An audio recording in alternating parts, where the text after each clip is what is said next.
Jennifer Hunt, I'm so excited. I'm excited for two reasons, Jennifer. One, because I always love chatting with you. It's like, nerds chatting. I don't call myself a nerd like you and Don do, but No, no, no, it's a geek. It's a geek. I'm sorry, I call you nerds. I But have a t-shirt. It's okay. I do love to be able to get into details and get into conversation, and so do you. So I love that. And as you can tell, my voice is coming back, so I'm super pumped about that. So welcome to this Facebook Live. Welcome, and thanks for taking time out of your busy real estate investor lifestyle life of you're in Hawaii right now. How awesome is that? That's right. Checking on properties. Got to do what you got to do. I mean, those are the tough parts of being a professional real estate investor is all the great traveling you get to do. Yeah, tough life. I know, Jen, I know. Well, and that's the beautiful thing about being a real estate investor and applying Rain's Property Gold Mine Scorecard is when you do it and you become a geographic specialist, it really does require some on-site, boots on the ground, getting to know your neighborhood. So you strategically chose Hawaii. I for a few reasons, I'm sure. Of course. Wonderful. So listen, Jennifer, you are going to be one of our distinguished speakers at Acre Investor Summit in Edmonton. I'm excited to be speaking with you. I'm excited to host you. I'm excited to be there with you. I'm going to talk a little later about the University Effect Report, the tools of the trade that we're really putting out. We're going to touch on that in a moment. But before we get there, I noticed you put out a big press release a little while ago about this new CMHC move, and I want to pick your brain while I got you live because these awesome folks that are watching, they want to know, what does this mean, Jen? Does it mean anything? Is it baloney? Is it BS? Does it have substance? What's the deal? So, Jen, what would you say about that? Awesome. Well, the CMHC First Time Home Buyers Program, it's a mouthful. But it was just launched by the federal government on Labor Day, on Monday. So it's still fresh. It's just getting some traction. And really, essentially what that is, it's a program that's incentivizing particularly millennials, but ultimately first-time home buyers, and helping them get into the market. Now, of course, we've talked a lot and heard a lot about housing crisis and affordability. So it's really the federal government's way of trying to address that. But what they've done is they've created, I'll tell a little bit about the program and then a little bit about what I think about the program. How's that? Because I have opinions about it. But at any rate, so what we can expect is that it's an interest-free loan from the federal government from 5 to 10%. And after that point, they have a 25-year term. So it kind of aligns like with a normal bank, normal financing, 25-year amortization period. And after that 25 years, then the home is sort of paid off, and that individual needs to pay the government that interest-free loan, plus a percentage of equity. So it's a shared equity program at an interest-free loan. There's a couple of different property types that qualify for 5% versus 10%, but ultimately you're sharing a percentage of your equity with the government. Now, there's some flip side to that. What's the percentage, Jen? 5 to 10%. So on new builds, it'll go up to 10%. Mm-hmm. So if they'll finance 10%, then you got to share 10% of the equity with them. Correct. Now, interestingly is they've also chosen that they'll share in any lost equity as well. So if your property loses, it's a partnership there. So that's very interesting. I'm curious to see how that works out. But also, if you don't go to the full 25-year term, and I've had a lot of people ask me, well, do I still own the property? Yeah, you're on title. This is just an extra way of getting like a second mortgage, basically, who has a little bit of equity interest, but it happens to be a subsidy from an interest-free loan from the government. So whatever happens first, it's either that 25-year term or whenever the owner chooses to sell. There are some fairly significant criteria for getting into the market and qualifying for the loan. I won't go through all of those details. They are in the report, and I highly recommend anybody who's considering it or knows a millennial or knows a first-time home buyer, now's the time to really check that out and see if it applies to you. But what we have seen for the most part is that it's going to cap out at about $505,000 for the home price. So now what does that mean across Canada in various markets for $505,000? Well, we've actually created some infographics based on benchmark prices, because one would think in Toronto and Vancouver, forget it, it's not applicable. What we did, our research team went through, created an infographic and highlighted where that actually could be possible within the neighborhoods in Toronto and within the neighborhoods of Metro Vancouver. Yeah. Yeah, well, and that's great to know. Now, what the first question that comes to mind that I'm sure the folks listening are thinking as well is, does this apply to investors as well? Can I take advantage of this program if I have an up and down suite or a duplex, or if I'm renting out my basement? Like if I want to buy a single family home and do a suite, or it's already got a suite, can I still take advantage of this program? My understanding is yes, as long as you're a first-time home buyer, and if you have a secondary suite in your home, or perhaps you're even doing short-term rentals through a website provider like Airbnb or VRBO or whatever have you, but those short-term shared accommodations, that's all, and of course the permitting allows it. That's all a part of it. As long as you're a first-time home buyer, Gotcha. that apply to whatever. Well, you do have to live in it. You do have to live in it, right? Well, yeah. So it can't just be a full-time investment property. You have to live in it, which is fine, which is great. Correct. I want to share something though, actually, JG, about that, because it's a great question. And when we're talking to investors specifically, we've got a really cool idea that we presented a number of times on the RAIN stage, but we actually wrote it out, and how to take advantage of doing a joint venture partnership or a co-venture partnership with a student. Now that's in your student, the university effect report. So they kind of go hand in hand, because if you know how to apply the CMHC first time home buyers program and apply it with this university student joint venture program, there could be some great synergies for an investor to take advantage of, and while supporting a university student as well. Wonderful, wonderful. Okay, well that's great. I really appreciate that. I would love to know, those of you watching, whether live or on replay, please put in the comments, what are your thoughts about this program? What are your opinions about this program? I'm just curious to see what the community's thoughts are about this first-time homebuyers program, to see just what's the general consensus out there in terms of what people are thinking. Now, Jen, I know you have opinions on what you think this program is. I'm very curious to see what those are. I personally think, there's going to be much debate on whether these things actually work or whether they don't work, whether it's all posturing and a ploy to get votes. But I would say this to real estate investors: if you're a first-time home buyer, you would be crazy not to at least check it out. You'd be crazy to at least not try. This is if you can make this work, there's some free money out there. This is an interest-free loan. Anytime you can get an interest-free loan, I call that a good deal. So you should, Jen, I don't know if this were you in your first time, would you check this out? Would it be worth at least checking out, investing a couple hours into seeing if you can make this work? 100%. Exactly. Anytime you can get an interest-free loan or free money or whatever, you might as well look at it for sure and see if it applies to you and see if it works. There's definitely going to be some pros and cons, and we'll see what those are really as it unfolds. But ultimately, the success of the program is going to really, really rest on participation rates. As I think I mentioned this, but if not, so they're targeting 100,000 millennials, and that's going to be an equivalent of about $1.25 billion worth of money that's being granted in this whole program. So if it works, it could have a profound impact here. 100,000 new home buyers is not a small amount in a country like Canada. In the US, it'd be a different story. They got 10 times our population, but in Canada, that could have a significant impact on parts of our market, couldn't it? It absolutely could. And that's where we'll, as strategic investors, we're going to be watching that closely to see how it unfolds, because it could actually very much impact demand, which of course impacts prices.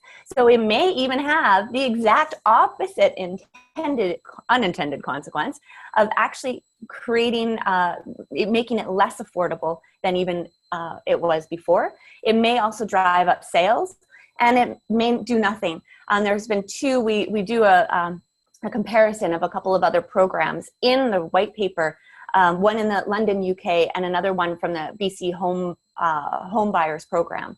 And that the BC program launched in January 2017 and lasted a whole 13 months.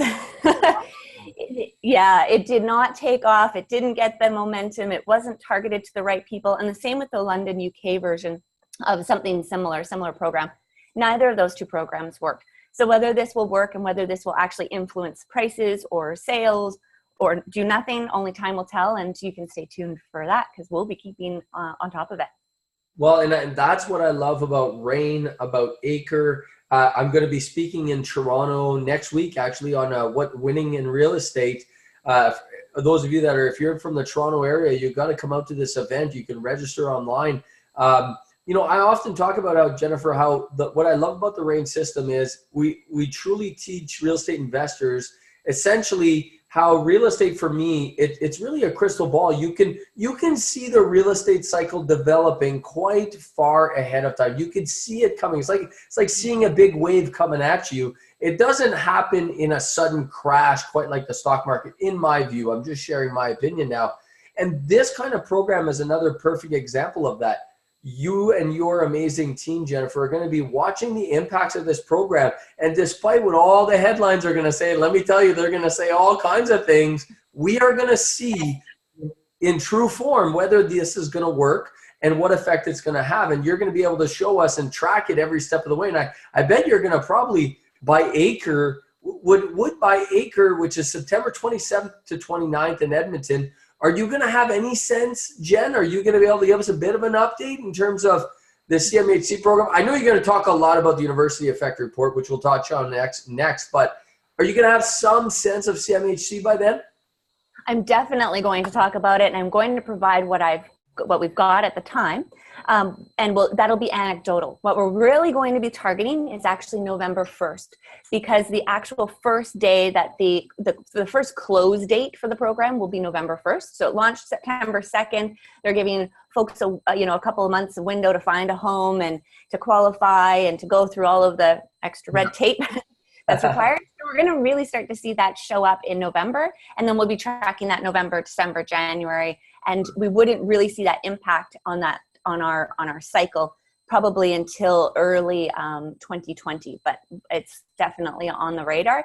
And as you mentioned, politics. So this could be a federal election. I mean, it's a federal program. It's one of the first federal programs. So interesting timing. It's September. The election's October 21st. Depending on who comes back into play after the election, who knows what will happen.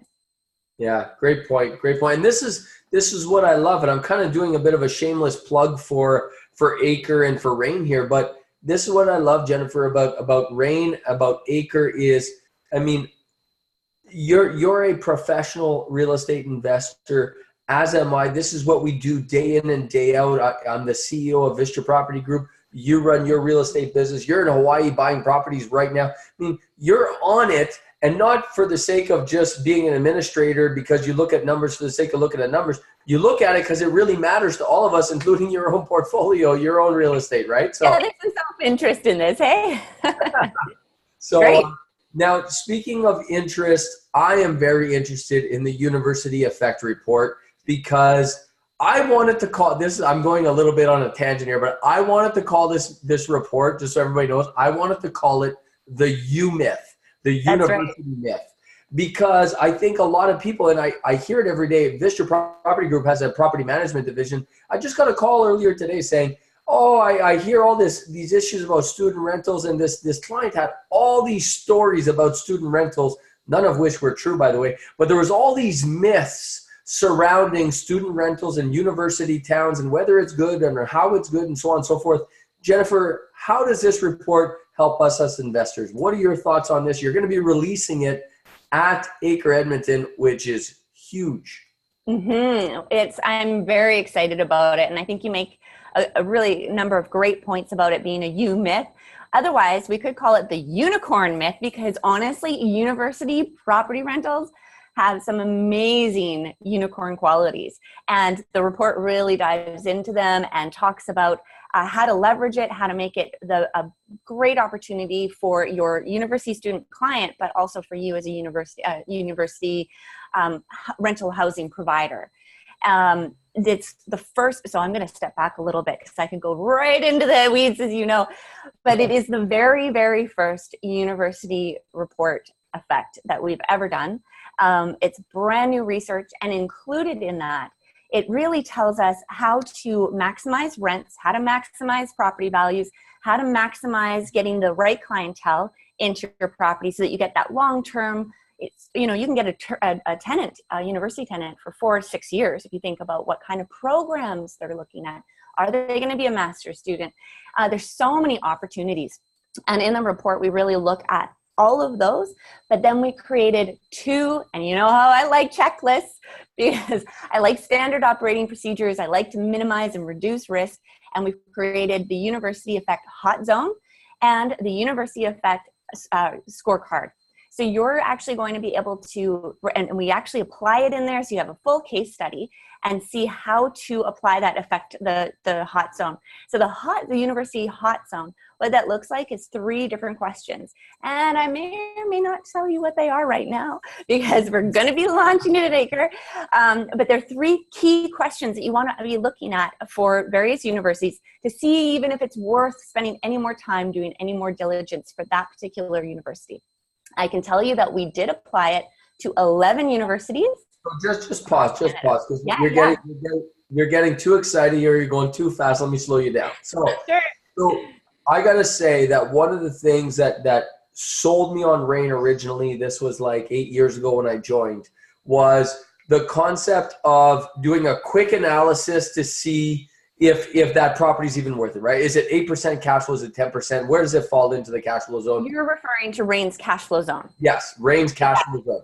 And and for those of you who have no idea what I'm talking about, we're about to release the Real Estate Investing in Canada online program, which will go into all these details, so no worries on that.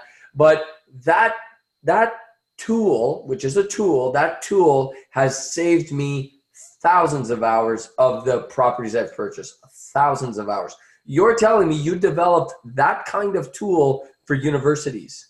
Yes. And it's particularly for universities where where you'd want to consider investing or not. So it helps you narrow down your search. Wow. Okay. I love it. Very good. Very good. Well, what I think, Jen, is that this University Effect report, it's more than a report. It's like a book, and it's actually more than a book. It's kind of a program and a how-to manual if you want to truly boost your profits as it relates to investing in student rentals. This can do it for you. This can help you get there. This can help you elevate your real estate game in the university world if you're going to follow this how-to system. And it's got checklists. I know how you work. I know how your brain works. It's step by step by step. Can you give me a little bit more in terms of the details, just to get me excited here? Because I'm ready to receive it right now. But can I get it now or no? When can I get it? Oh, you can get it at Acre Edmonton on Sunday. It'll be Sunday. We'll talk a little bit about it on Friday and a little bit about it on Saturday, but it will be released on Sunday. So I think that's the 29th? 29th. You're right, yeah. 29th. Yeah. So what's exciting about it? Well, I love the checklist, but here's a couple of facts that might help you go, wow, I really, really need this now. What our research revealed is that universities are growing at a pretty exceptional pace. They're intending to grow their student bodies and their student population. Did you know that, I think the growth of universities, I'm just going by memory here because I don't have it in front of me, but it's about 2% growth is domestic students. International students have grown by 52%. And if you layer on the government's, the federal government's immigration policies of 1 million people in the next 3 years, a good number of those are also university students. So we're looking at that's growing even more. Now, is there a housing shortage at most universities? And the answer is heck yeah. In fact, 97%, this is 97% of students live off campus. Yeah, that is, see, it's funny you mentioned this because, and I don't want to get too deep into this because we might lose some people along the way, but I just did an interview with Global News here in Peterborough, where I live, and I was being interviewed about the student housing shortage crisis. They're calling it a crisis here in Peterborough because of exactly what you're talking about. Now, when you have a student housing crisis shortage or shortage crisis, what does this do for rents, Jennifer? What does this do for appreciation, Jennifer? What does this do for us as real estate investors? Is this a good thing or is this a bad thing? Things. It's really good. And in fact, as I apply our research, as you know, and I usually take at least one of my properties in in my portfolio to apply that research to, because I'm curious and I want to make sure I'm right in there in the trenches, like you said. And so I did. And I've applied this research to one of my properties, and oh my gosh, now I'm just getting it set up exactly as per university student rentals, exactly what they want. They're looking for a different product. They're millennials. And if you read the millennial report, Rain's millennial effect report, you'll see that they want higher end appliances. They want clean. Those old student rentals are a bygone, but you can easily adjust and make them really attractive very efficiently without spending a lot of money. And you can really attract a great student. And international students are incredibly popular and will be growing and growing and growing in that population. So your demand is going to go. So that's amazing. That is absolutely amazing. I'm thrilled. I can't wait to share the stage with you. I can't wait to get this report in my hands. I want to get the ins and outs. I want to discuss it on stage. I'm pumped to release this to the world. So Jennifer, you are going to be at Acre the whole time. If people want your help, if they want to pick your brain, that's what Acre is all about. Acre is about networking, connecting, meeting professional investors, working with like-minded individuals to achieve what we all want to achieve, which is financial freedom by design. And Jennifer, you're going to be there, willing to help, ready, willing, and able to give any advice people want. And you've been at this a long time. You've developed yourself a very, very nice portfolio that's spread out from all the way from Ontario to out west to Hawaii. Jennifer, I look forward to having you there. It's going to be great. And just if you could leave us off with this, Jen, let me ask you, you've been at this a long time. You've been at this, you've done a lot of deals, you've done fixes, you've done flips, you've done holds, you've done builds, you've done them all. Multifamily, yeah. You've done lots of multifamily. Yeah, student rentals. If you got an investor, whether a new investor or whether an experienced investor, and they're thinking, I'm thinking maybe I should go to Acre, maybe this JG guy with his cool shirts, maybe I should go to Acre. Why do you think someone should come to Acre? Because it's not the money. The tickets are inexpensive to come to Acre. It's worth 100 times the ticket value, but it's the time. People have a hard time giving up 2.5 days of their time. I got motorcycles here on my hot rods out there. It's the time that people have a hard time. So why should people take the time, Jennifer, in your opinion? There's a number of reasons. I'll keep them simple.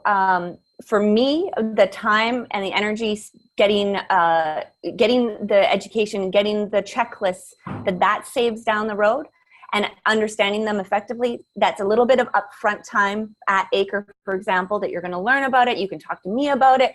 You can talk to our team about it. And that will save you infinite amount of time later on. So there's that. A little bit of one of my mottos is go slow to go fast. So get your information, get the new research, get exactly where we are in the market, which we will. We've got some awesome economic development officers from some of our top 10 towns coming out. So we're going to get exactly where they are in the market from their perspective, and I'll be grilling them, maybe asking some nice questions.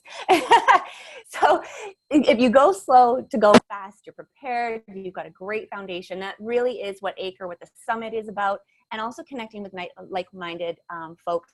There's so many folks in our Rain community who want to be doing real estate, who want to be doing deals. Some of them just have money and they're like, hey, can you just help me do this? And other folks are wanting to work the program, work their investments, and there is money to be created. There's deals to be made.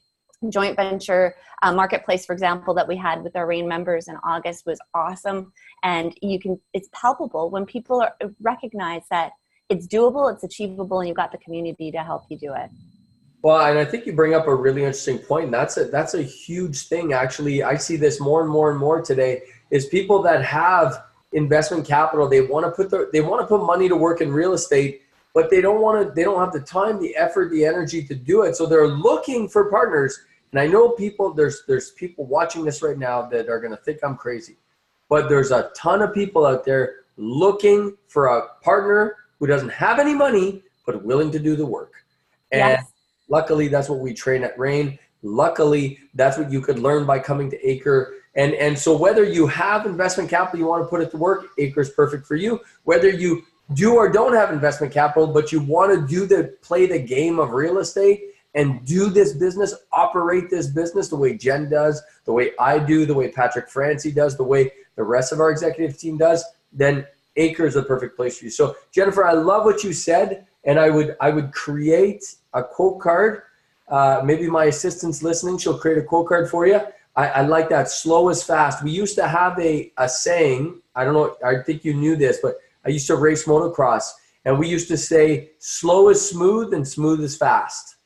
Oh, so they're very similar philosophies then. Go Very slow to go fast, go smooth, and smooth is fast. Smooth is fast. So that's great. Jennifer, I really look forward to sharing the stage with you. Thanks so much for making the time all the way from Hawaii. How cool is that?